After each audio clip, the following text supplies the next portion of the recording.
basis of that is that the devotee is constantly engaged in rendering service to Krishna, has no other desire, there's nothing else, there's no private life, there's no, he's rendering service now, he's officially, in his religious dress, standing in the church, performing the ceremony, then he's religious, but actually he has his private life, and there something else is going on, and there's something for me, it's about my satisfaction. Prabhupada had no private life.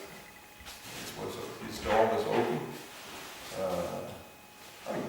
For the devotees work hard, but he was, Prabhupada actually was practically never alone. The only time when Prabhupada was alone when everyone else was sleeping and he was sitting there and dictating his books at night. Prabhupada is talking about that here in this purport here. Prabhupada is also very practical. Sometimes Prabhupada looks for an example to illustrate a philosophical point. So it's actually amazing how often a microphone is used as an example, or a dictaphone is used as an example. Prabhupada just check what's here and say, this is the example. It can be engaged in Krishna's service. Is a microphone material or spiritual? Well, if it's used for mundane sound vibration, it's material, but now it's being used for amplifying spiritual sound. So then it becomes spiritual. Prabhupada is there using the dictating machine. Isn't there a place where he writes that, the inventor of this dictating machine, he certainly didn't have it in mind that this machine would be used for propagating transcendental messages. He had, this was meant for businessmen or lawyers or doctors or other materialists. But we are using it for Krishna service, and therefore it becomes spiritual. So Prabhupada, we could find him, and even sometimes devotees they would, Prabhupada was not against devotees being around him when he was dictating. Of course, had to be quiet and not disturb him. But he was not doing anything private or secret as such. Prabhupada had no private life. Devotee has no private life. He has just all the time devotional service, and there's nothing. He doesn't have to hide. Why do you have to have a private life? Why do you have to have your own room where you can lock yourself up and like that? Well, there's something for yourself. Somehow it's about yourself that it is. And it's not. It can be. No one stops you from just going on and perform pure devotional service, even in your private. But generally, why do people have private? Want to have a place where they can lock the door and just be themselves. Well, they have some. They're engaging in activities for their own satisfaction. Someone other. That was Prabhupada's real qualification. Devotees were very attracted. It's so attractive. Someone is just rendering service all the time. Devotee like that, he becomes loved by everyone. Here we can when we have a theoretical discussion of sometimes Prabhupada, what does he say? He's claiming here that this is we should give all these ideas about this religion, that religion being best. Bhagavad is the best. So one might find contradiction and one can understand it, but you meet a pure devotee, you meet Prabhupada like that, you meet understand he's absolutely not sectarian, he's on the platform of the absolute religion, the all-embracing religion of simply rendering service to the Supreme Lord without desiring anything for oneself. The pure devotee is the living example, living proof of the universality of devotional service to the Supreme Personality of Godhead. That was Prabhupada's absolute perfection. Prabhupada had many other, as I said, the devotee has many other perfections. But that's also when sometimes there's a neophyte mentality. One wants to see one doesn't understand the perfection of the pure devotee. One thinks that he is materially perfect. Of course, the devotee has no material life. There's no duality of material or spiritual. But sometimes it's thought that the pure devotee has to be perfect in all, let's say, all skills. You know, and a pure devotee certainly is very perfect in many skills. Prabhupada was very expert in many skills. For example, again, dictaphone. Gaudiya Muni, I think he bought the dictaphone, but he didn't know how to operate it. And then he had the shop, the salesman. I think he gave him a long instruction how to use the dictating machine, and then he brought it back, and he showed also another one who also didn't know how to operate it. Then they wanted to give it to Prabhupada, to Swamiji, and they expected, and then we have to explain to Prabhupada, you know, how to use the dictaphone machine. Prabhupada took it, he started using it. He knew how to use it. So Prabhupada actually, he was very expert. That's one as a devotee. He's very expert. He has many skills. He knows so many things. He's very good at many things. Still, one has to understand. It doesn't mean that there are things which Prabhupada wasn't perfect in doing in terms of skill. Actually, you can mention so many things Prabhupada was not very good at. I can even give examples of things that I'm much better than Prabhupada was. Isn't it? There are things that you better than Prabhupada was. There's the example, you know.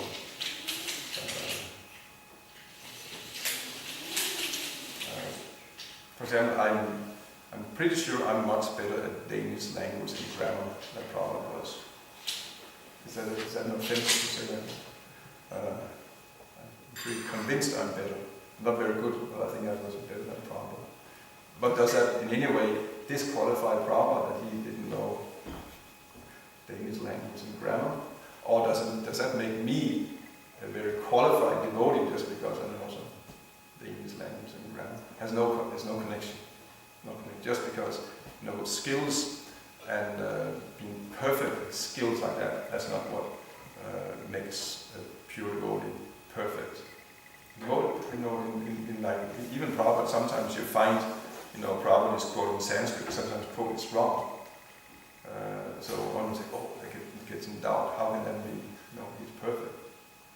But it's the same thing, it's a Prabhupada, you know, pure devotee is not perfect in all the skills in existence. That's, you know, he is a living entity. He has, in one sense, his own limitations, like all the jivas do. But his perfection is, one has to look at the spiritual symptoms. Prabhupada has a purport where he writes about that. That sometimes neophyte devotees get bewildered by the bodily activities of the spiritual master, and then they start questioning, you know, because he has to go to the toilet, he has to go take a bath, and you know, and he eats, and you know, and he sleeps, and he has glasses. The eyes are not perfect, you know, and so sometimes neophyte devotees get bewildered like that. And Prabhupada writes, but that's, you know, one should not look at the bodily symptoms of the spiritual master. And one has that there are some bodily necessities. After all, the body is material, but one has to look at the spiritual symptoms of the pure devotee. And what are his spiritual symptoms? Well, they are that he is always, you know, 24 hours a day, constantly engaged in Krishna service, from moment to moment, without any motive, simply to please Krishna. He's just every moment attempting to please Krishna. And that's actually the only perfection, you know, a pure devotee is expected to have. All other things, they are like, they become byproducts of this pure devotional service.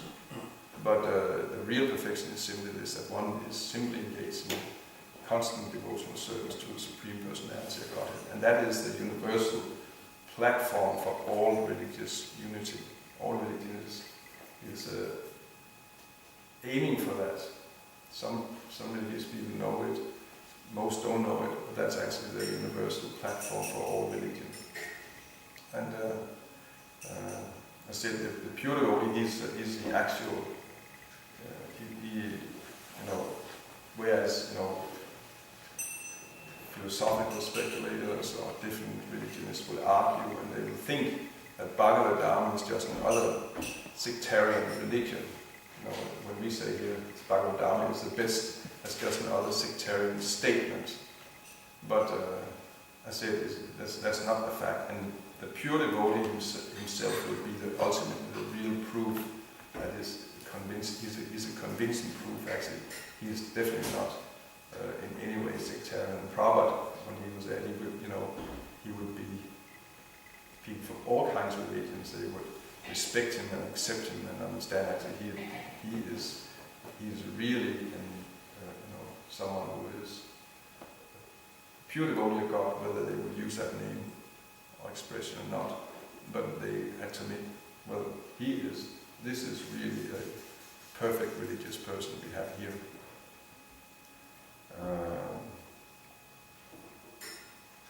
Any questions? One could argue, like Prabhupada, of course, he didn't know how to fix a car. But one could take that into the spiritual realm, or into the spiritual assets of Prabhupada. And then also think, but maybe because he makes mistakes here and there in so many places, so he could also make mistakes in his instructions, or can I really be sure it's a completely right instructions I'm getting from? And that might seem to be the third offense, that consider the spiritual master an ordinary person. Yeah. We have Guru, Sadhu, Shastra. So the instructions are always along the lines of Shastra and Sadhus. And Prabhupada is never contradicted Shastra. So you have to always balance. And that's in one sense the test of even of Sri Prabhupada, that he didn't go against Shastra.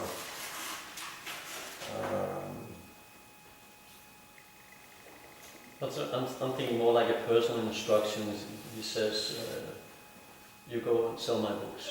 And person, I think, well, maybe this is not the right word. What's his name? Silas Rook. He's actually thought like that. Yeah. No, we shouldn't really distribute books in the street. It's not probably. But he had great faith in Prabhupada, at least to some extent. Yeah. Or at least that was the claim. Attraction. He definitely had attraction to Prabhupada.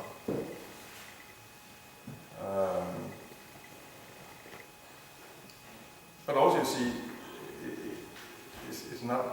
Arjuna also has questions to Krishna. Krishna says that it's the best is that you should simply go and fight, but Arjuna doesn't accept it, and so he keeps on, asking Krishna, but how should I understand this? And how should I understand that? Until he is actually convinced. He doesn't from the beginning say, because you are perfect, Krishna, I simply accept whatever comes from you, and I just follow this blindly. So this is not actually the process. So devotees could also have, sometimes with Prabhupada, they're not completely convinced about is this actually the best thing for me. And then they could have discussions with Prabhupada. And Prabhupada he would explain, and devotee would also explain their point. And generally then they would come to a common understanding. If the motives were pure, there has to be a qualification on the part of the disciple. He is pure. He wants actually to do pure devotional service. But if you have a material attachment, then no matter what the Guru will say, you will not be convinced, because you're really attached to serving Krishna, or in one way, or even doing your own thing. And there are many examples of that. Then Prabhupada said, you just do it. And do it for Krishna. But when someone was actually pure, had a pure motive, and Prabhupada would enter into discussions that actually is at the best. And then and common understanding would reach, which generally was that, you know, people would get convinced actually, yes, Prabhupada was right, he was the best. He was actually the best. Some Krishnas going to China is one example. He was definitely not convinced about going to China in the beginning. So they had a heavy argument, Prabhupada and Tamar. And in the end, he got convinced he should go to China. And then as it did, it turned out that, you know, of course it was the completely right thing to do. You needed someone of the expertise of Tamar Krishna to open up China, which is like, I mean, China, we think China is just, you know, we don't care about China, it's just some small island with a few people. But actually, it's, 25% of the world population is Chinese. Even if the rest of the world, you know, just vanished, stopped existing, China would go on as, you know, unaffected. So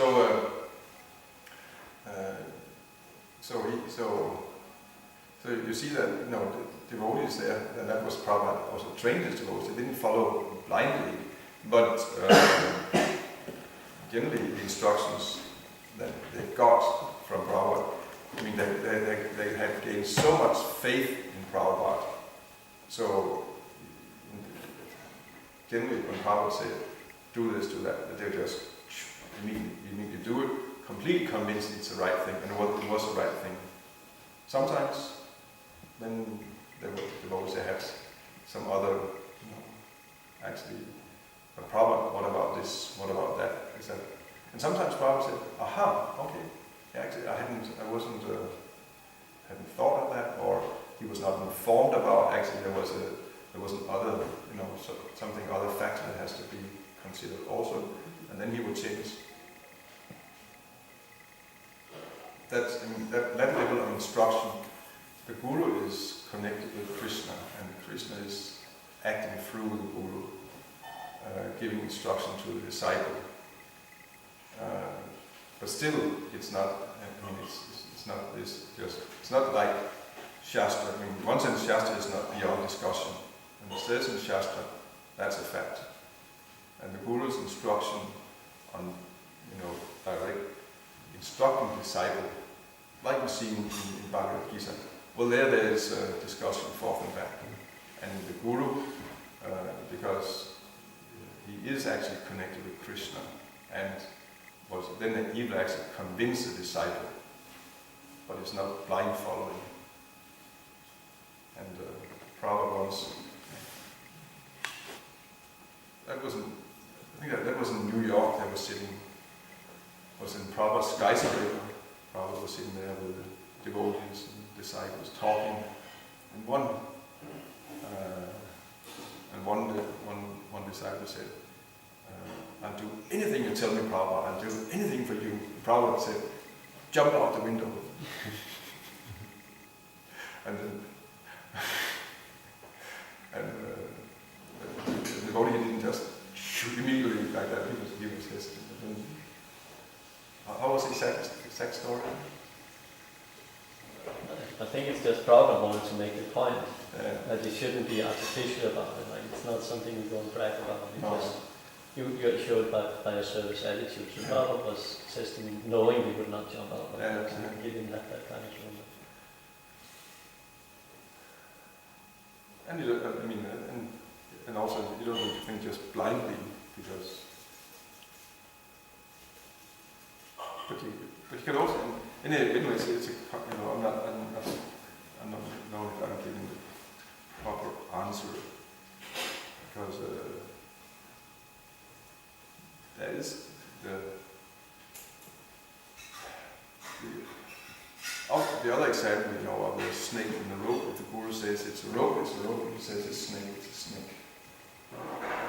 He promised give that example himself. He did. I think so. I think so. Could you find out? I'll try. At least it's a common example. It's a common example, but the probably very common example.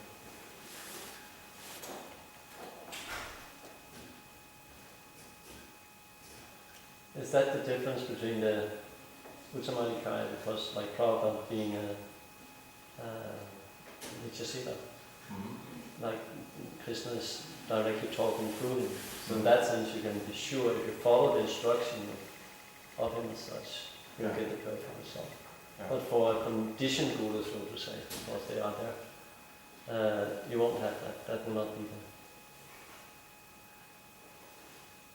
As far as I know, that distinction is not really made. Is it?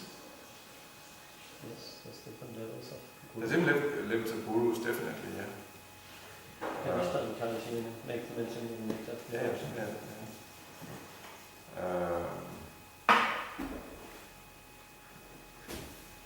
But there's just the principle of following the guru is valid in all. Like a son following the father.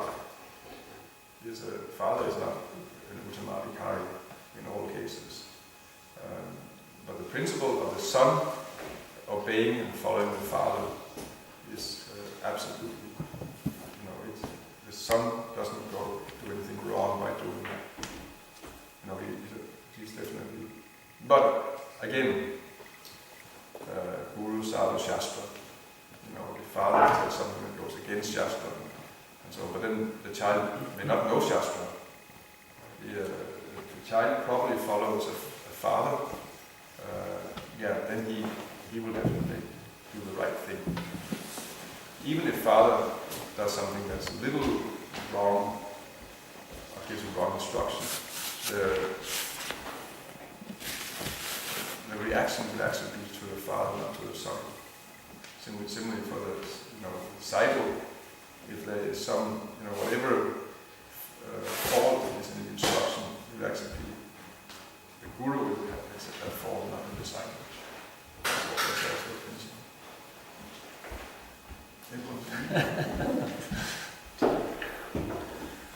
I think we also need to empty the trailers. Ja. Så syv bare, så vi kan syv bare. Okay. Ja.